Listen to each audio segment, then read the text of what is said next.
Astaghfirullah Rabbal baraya. Astaghfirullah minal khataya. Astaghfirullah Rabbal baraya. Astaghfirullah minal khataya. Assalamualaikum warahmatullahi wabarakatuh. Alhamdulillahirabbil alamin wassalatu wassalamu ala asyrafil anbiya'i wal mursalin sayyidina Muhammadin wa ala alihi wa ashabihi ajma'in. Amma ba'.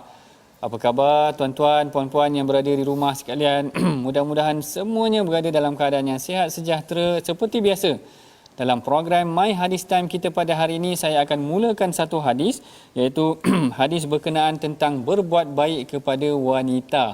Hadis ni menarik, iaitu diriwayatkan daripada Sayyidina Abi Hurairah yang menyebutkan qala Rasulullah sallallahu alaihi wasallam akmalul mu'minina imanan ahsanuhum khuluqa wa khiyarukum linisaihim. Sebaik-baik kamu adalah orang yang paling baik akhlaknya, dan sebaik-baik kamu juga adalah orang yang berlaku baik terhadap wanita. Jadi seperti biasa bersama dengan saya pada hari ini Ustaz Husaini. Adakah Ustaz Husaini melakukan perbuatan baik kepada wanita? Alhamdulillah, takat ni alhamdulillah berlaku baik dengan isteri lah. Maknanya Ustaz Husaini sebaik-baiknya seperti mana yang disebutkan dalam Family hadis. man. Family man ya. Okey. Saya tak tanya khabar lagi sihat ni. Alhamdulillah. Baik, kalau kita perhatikan dalam perbincangan kita sebelum ni, tuan-tuan puan-puan yang berada di rumah, kita banyak membincangkan tentang hukum-hukum kekeluargaan, tentang talak, tentang isu haid, tentang anak susuan, tentang tentang pinang dan sebagainya. Maka hari ini ada juga ayat berkaitan ataupun hadis berkaitan dengan perkara tersebut.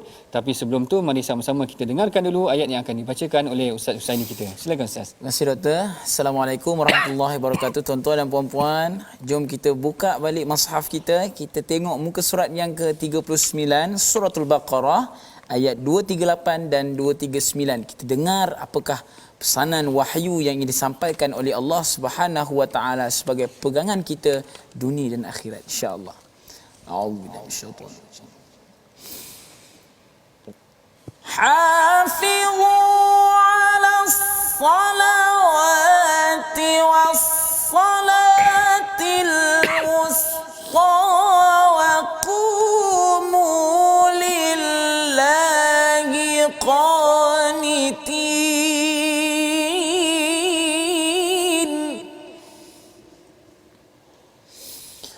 فإن خفتم فرجالا أو ركبانا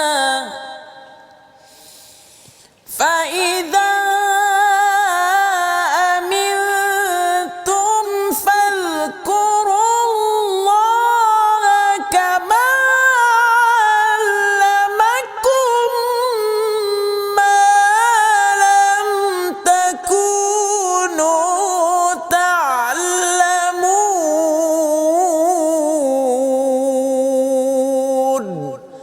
Sadaqallahul azim. Sadaqallahul azim. Masya-Allah. Sungguh luar biasa bacaan Ustaz Husaini ya. Maksudnya bacaan yang agak menyentuh jiwa kita, yang mana ayat yang dibacakan oleh Ustaz Husaini itu tadi sebenarnya mengajak kita agar menjaga solat. Yang ni agak penting perbincangan kita pada hari ini, kerana kalau tuan-tuan perhatikan helaian-helaian sebelum tu menceritakan tentang perkara-perkara berkaitan kekeluargaan, tentang talak, tentang isteri, tentang anak susuan, tentang pinangan dan sebagainya. Tiba-tiba dalam cerita tentang perkara kekeluargaan ni Allah Taala masuk tentang solat.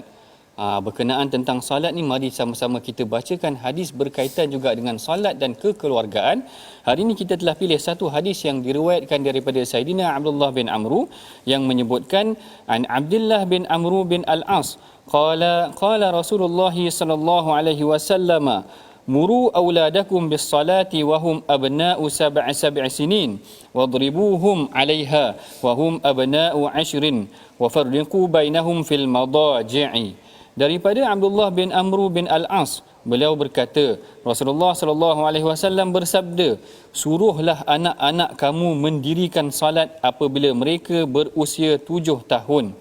Pukullah mereka apabila mereka berusia 10 tahun." Dan pisahkanlah tempat tidur mereka Hadis ini diriwayatkan daripada Al-Imam Abu Daud. Perhatikan hadis ini tuan-tuan dan kesinambungan dengan ayat yang dibacakan tadi oleh Ustaz Husaini. Bagaimana bila mana Allah Ta'ala menceritakan tentang hukum-hukum kekeluargaan, tiba-tiba Allah Ta'ala ceritakan tentang salat. Dah cerita tentang cerai, tiba-tiba Allah Ta'ala menceritakan tentang salat, seakan-akan hubungan kekeluargaan dengan salat sebenarnya mestilah dirapatkan ataupun mesti dibangunkan daripada kecil lagi. Sebab tu dalam hadis ni, kalau Ustaz Husaini tengok bagaimana Rasulullah mendidik kita daripada kecil lagi, agar kita ingatkan anak-anak kita daripada darjah 1 lagi. Kalau boleh sebelum tu lebih baik kita ajarkan dia baca Quran. Darjah 1 dia dah wajib mendirikan salat begitu. Baik, yang ni adalah perbincangan mengenai hadis yang telah kita pilih untuk menghuraikan berkenaan tentang maksud yang akan disampaikan. Tapi perbincangan yang lebih lanjut mengenai hadis ini akan kita lanjutkan lagi selepas daripada ini. Jangan ke mana-mana. Bertemu kita lagi dalam selepas daripada ini, My Hadis Time, Rasulullah Suri Teladan.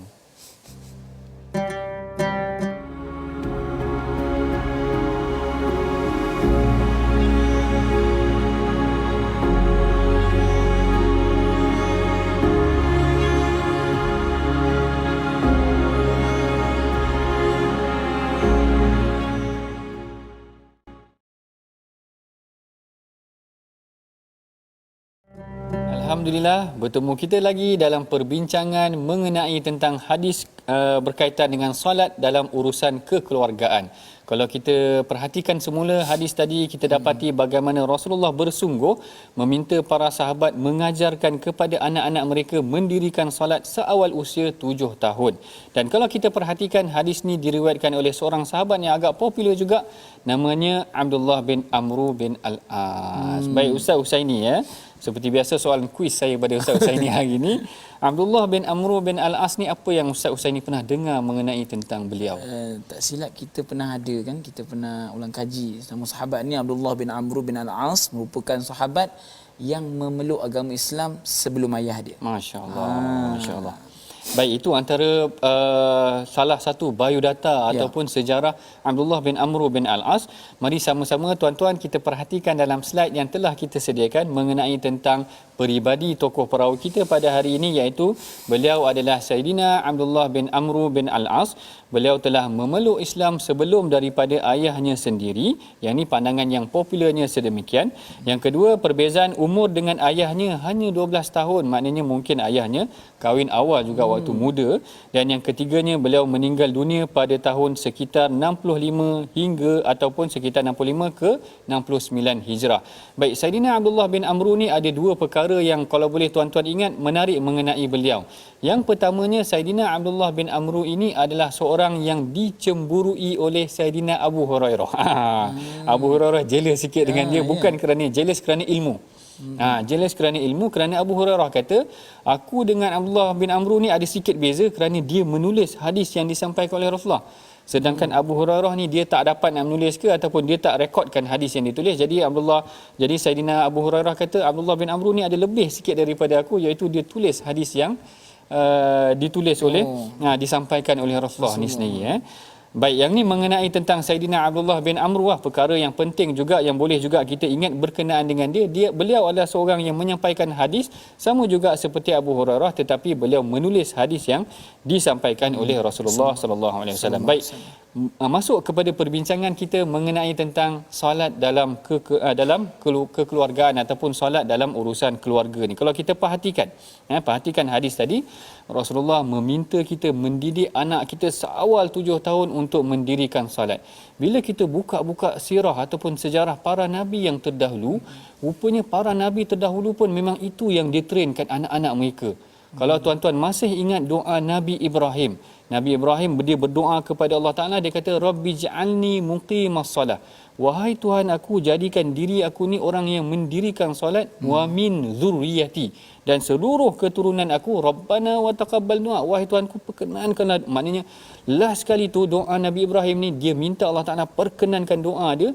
Dua permintaan yang dia minta, pertama dia minta supaya dia ni dijadikan orang yang mendirikan salat. Yang kedua, dia minta supaya anak dia terdiri daripada golongan orang yang mendirikan salat. Yang ketiga, dia mohon, maknanya dia takkid, dia pertegaskan lagi, ya Allah perkenankanlah doa aku supaya anak aku terdiri daripada golongan orang yang mendirikan salat. Kesan daripada tu Ustaz Usaini, kesan daripada tu anak dia Nabi Ismail. Anak dia Nabi Ismail memang mustajab doa Nabi Ibrahim ni, sehingga anak dia Nabi Ismail dipuji oleh Allah Ta'ala kerana sifatnya suka menunaikan solat. Masya Allah. Maknanya berkat juga seorang ayah punya doa. Dia berdoa sehingga supaya anak dia mendirikan. Maknanya penting tuan-tuan, doa kita kepada anak-anak kita supaya mereka tergolong dalam golongan orang yang mendirikan salat, mudah-mudahan sama seperti doa Nabi Ibrahim.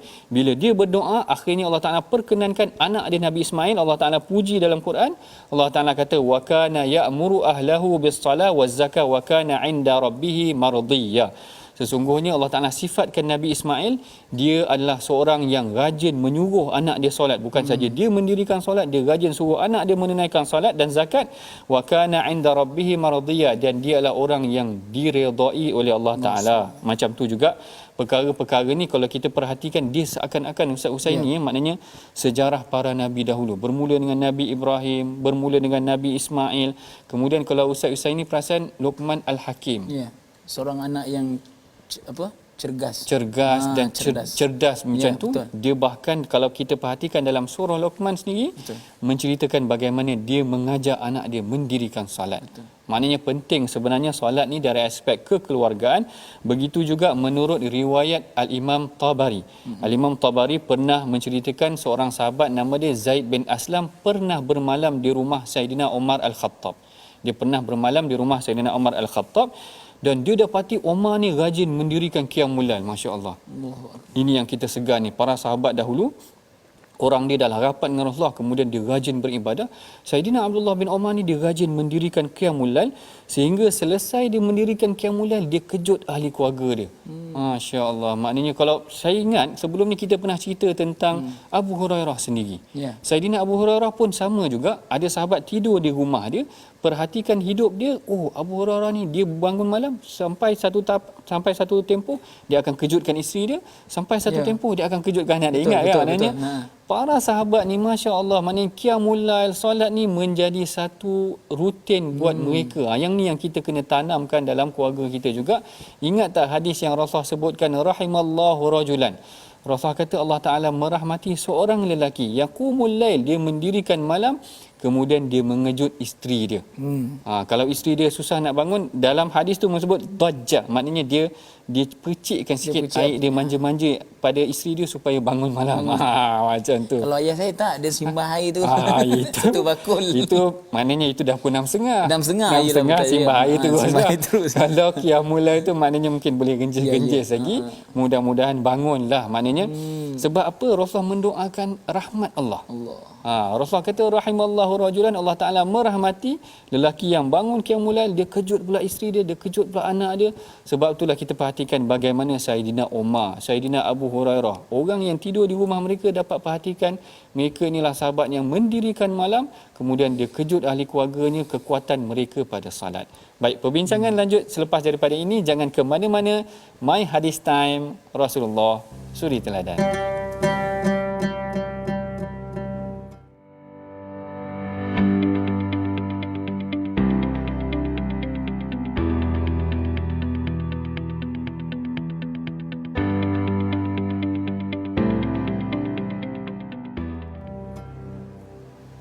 Alhamdulillah, bertemu kita lagi dalam perbincangan mengenai solat dalam kekeluargaan. Kalau kita tengok ayat Quran tadi menceritakan bagaimana Allah Ta'ala suruh kita memelihara salat.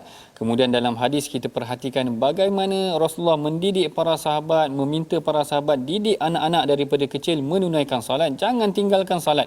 Apa pun berlaku pada anak kita, macam mana keadaan perangai dia pun, jangan tinggalkan salat. Itu pesan yang paling penting. Dan kita perhatikan bagaimana Rasulullah memuji lelaki yang mengejut anak-anak mereka salat. Baik. Hari ini kita ada satu segmen khas seperti biasa, iaitu segmen viral tapi tidak sahih, iaitu hadis-hadis yang dah tersebar dalam masyarakat sedikit tentang kekeluargaan. Kali ini mari kita sama-sama perhatikan apakah hadis viral tetapi tidak sahih kita pada hari ini, iaitu hadis yang berkaitan tentang talak menggegarkan arash. Iaitu kalau tuan-tuan biasa dengar, ada yang menyebutkan iaitu talak itu menggegarkan arash. Hadis itu menyebutkan tazawwaju wala tutalliqu fa inna talaq yahtazzu minhul arash, yang bermaksud berkahwinlah kamu dan janganlah kamu bercerai, sesungguhnya talak itu menggegarkan arash.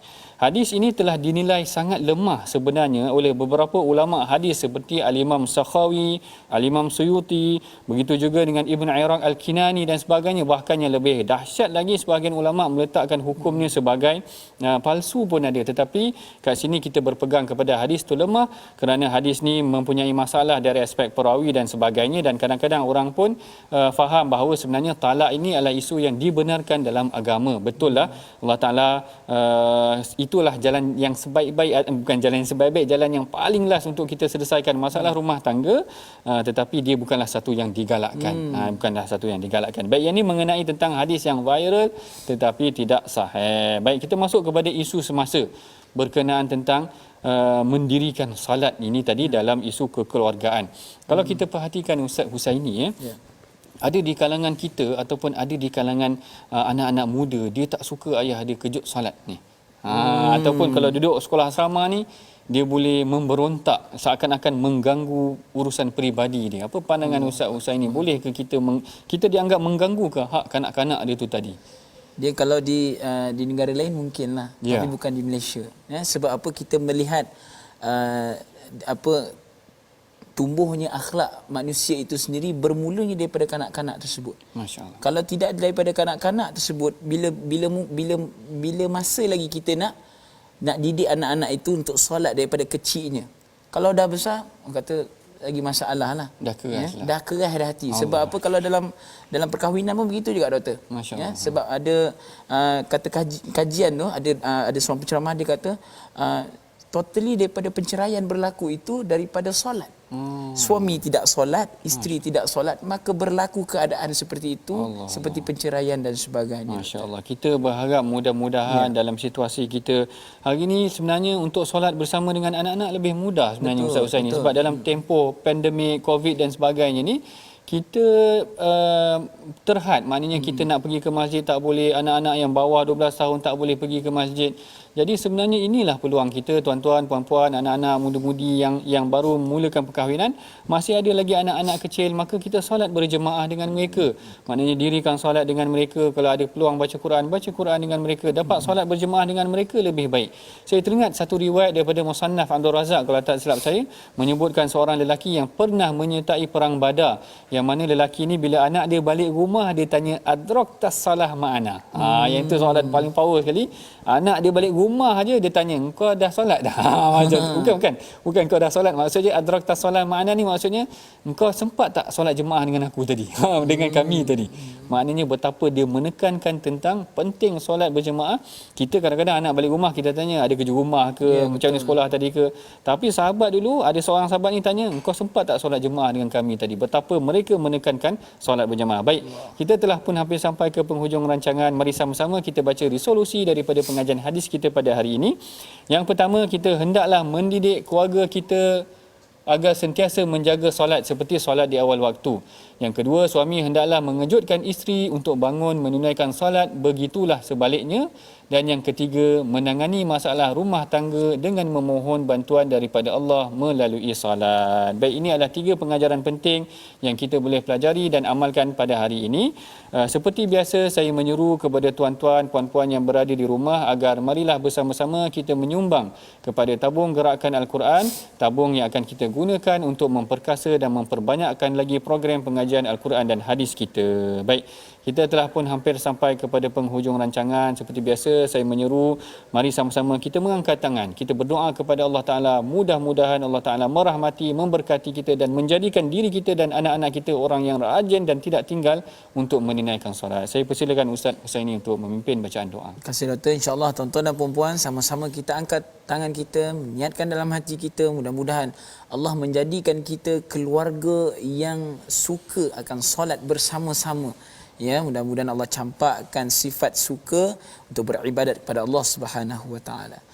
Bismillahirrahmanirrahim. Alhamdulillahi rabbil alamin. Wassalatu wassalamu ala asyrafil anbiya'i wal mursalin wa ala alihi wa sahbihi ajma'in. Ya Allah, ya Tuhan kami, Engkau jadikanlah kami ya Allah daripada golongan orang yang suka salat ya Allah. Amin. Jadikanlah kami daripada golongan orang yang rajin untuk menunaikan kewajipan-Mu ya Allah. Ya Allah, ya Tuhan kami, sesungguhnya kami tahu ya Allah, salat itu adalah tiang agama ya Allah. Justru itu ya Allah, jadikanlah hati-hati kami ini ya Allah terus patuh kepada perintah-Mu ya Allah, terus sujud menghadap-Mu ya Allah. Ya Allah, ya Tuhan kami memohon kepadamu ya Allah, jadikanlah salat sebagai tiang agama kami ya Allah, untuk kami terus patuh kepadamu ya Allah. Jangan Engkau pesongkan hati kami ini ya Allah, jangan Engkau lalaikan hati kami ini ya Allah. Sesungguhnya ya Allah, ciri orang yang berjaya itu ya Allah, orang yang khusyuk di dalam salatnya ya Allah. Rabbana atina fid dunya hasanah وفي الآخرة حسنة وقنا عذاب النار وصلى الله على سيدنا محمد وعلى آله وصحبه وسلم والحمد لله رب العالمين.